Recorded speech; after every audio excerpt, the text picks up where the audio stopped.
자, 여러분들 오늘의 문제 우리 시작합시다. 자, 오늘 여러분하고 제가 같이 풀어볼 문제는 어제 예고했던 것처럼 범죄 피해자 보호법 내용입니다. 범죄 피해자 보호가 되게 이제 중요시 되고 있잖아요. 그래서 시험에도 가능성이 아주 높은데, 첫 번째, 이 범죄 피해자 보호법은 범죄 피해자 보호 지원에 기본 정책 등을 정하고 타인의 범죄 행위로 인하여 뭐와 뭐의 피해를 받은 사람이요?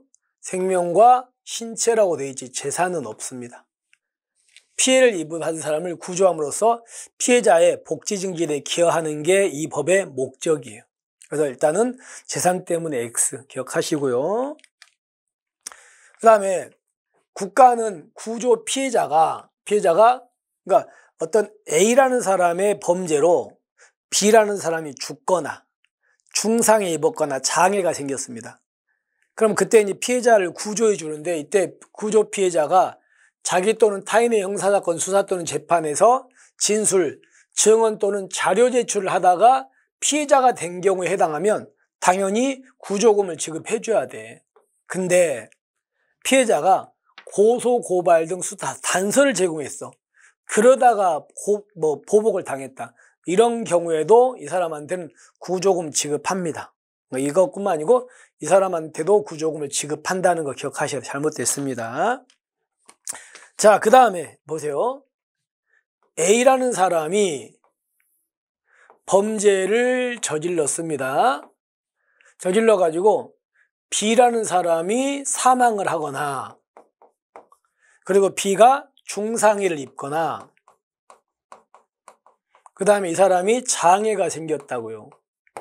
근데 이 범죄를 저지른 사람과 피해자 사이, 두 사람 사이가 만약에 부부입니다. 부부. 네, 부부인데 이 부부 중에 이제 사실혼도 들어갑니다.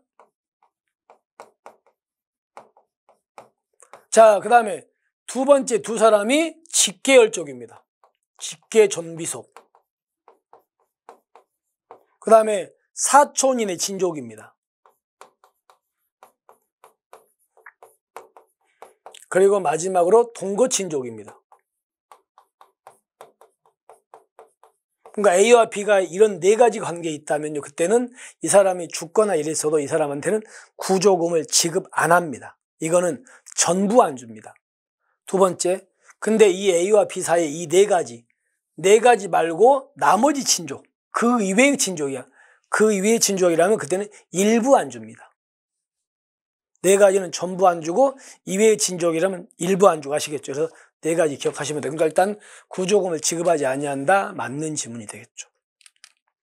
그 다음에 또 이런 거예요.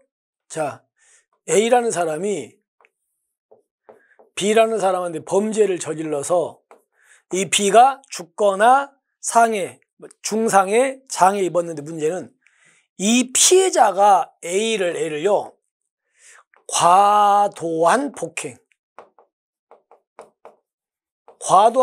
하거나 중대한 협박 또는 모욕을 했어요. 중대한 협박이나 모욕을 해가지고, 그래서 이 A가 열받아가지고 B를 이렇게 해버린 거야. 그럼 이건 한마디로 B가 이 사람한테 이렇게 했으니 이거는 좀 약간 유발한 측면이 있죠. 그런 경우라면 그때는 B한테 구조금을 지급 안 합니다. 근데 문제는요, 여기서 과도한이나 중대한이 빠지면 이때는 일부 지급 안 해요. 그러니까 과도한, 중대한이 들어가면 전부 안 주고, 그리고 과도한, 중대한 빠지면 일부 안 주고 이렇습니다. 그럼 보세요. 폭행, 협박 또는 모욕 등 이런 경우라면 구조금을 지급하지 아니한데, 이거는 일부 안 준다, 일부 지급하지 않는다예요. 그러니까 잘못됐습니다. 그래서 과도한, 중대한 말이 들어가 있는지 잘 보시면 돼요. 아시겠죠? 여기까지. 그래서 잘못됐습니다. 그 다음에 구조금을 받으려는 사람은, 자, 지금 어떤 A의 범죄로, 자, 이렇게 한번 볼게요. A가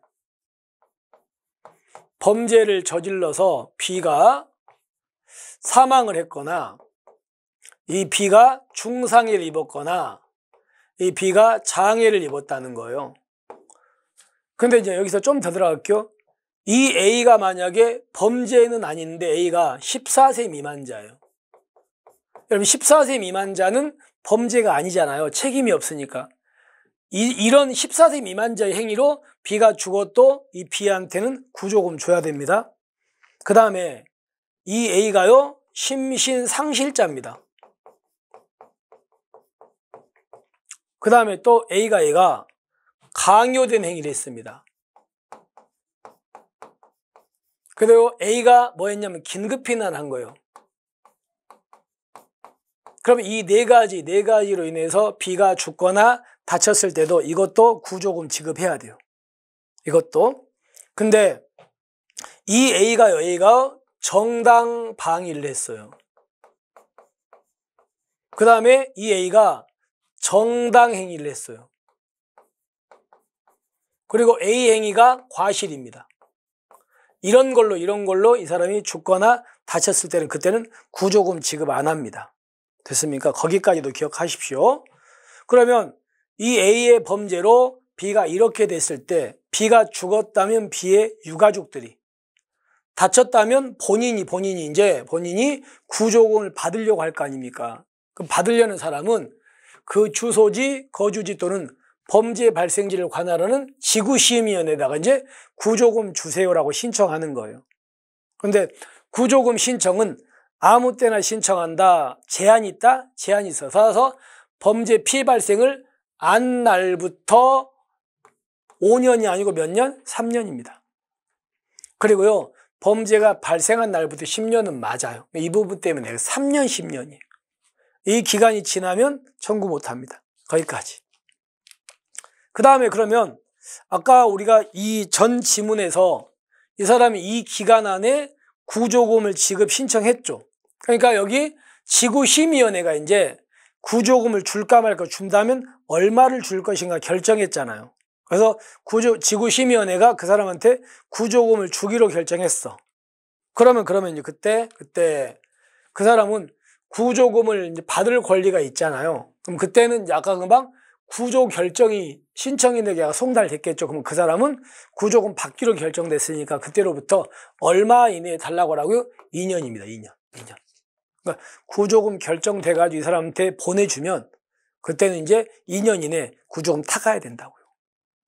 만약에 2년이 지나도록 안 타가면 그건 없어집니다. 됐습니까? 여기까지. 그 다음에 또 하나 기억할 게, 만약에 A라는 사람의 범죄로 B가 죽거나 다쳤는데 이 죽거나 다친 사람이 외국인입니다. 우리는 그러면 외국인이 피해자라면 우리는 무슨 주의입니까? 상호주의죠.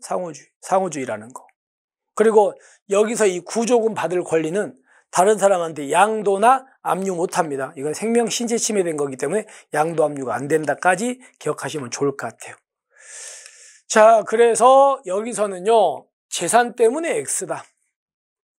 그 다음에 고소, 고발 등 단서 제공해서 이렇게 피해 당한 경우도 구조금 지급한다. 그리고 디귿은 맞고 리을은요, 그냥 폭행, 협박, 그냥 모욕이라면 그때는 구조금 일부 지급 안 한다. 근데 여기에 과도한 폭행, 그러니까 중대한 폭행, 협박, 과도한 폭행, 협박이나 중대한 모욕이라면 그때는 이 지급하지 않는다가 맞는데, 이 폭행, 협박, 모욕이니까 일부라는 말이 들어가야 된다. 그리고 구조금 받을 것은 3년, 10년 지나 못한다. 그리고 결정되면 2년 동안 행사는 없어진다. 아시겠죠? 그래서 결론은 디귿만 빼고 다 잘못됐죠. 됐습니까? 자, 이렇게 해가지고 이번 주 1일1제를 여기서 정리하겠습니다. 여러분들, 시험이 이제 점점 더 눈앞으로 다가오고 있습니다. 자, 이럴 때일수록 조금 더 힘내시고 진짜 고생할 날이 얼마 안 남으셨으니까 꼭 여러분께서 합격하셔가지고 합격 소식 전해주셨으면 진짜 좋을 것 같습니다. 자, 오늘 마무리 잘 하시고요. 우리는 다음 주에 또 여러분에게 새로운 문제로 찾아뵙겠습니다. 수고하셨습니다.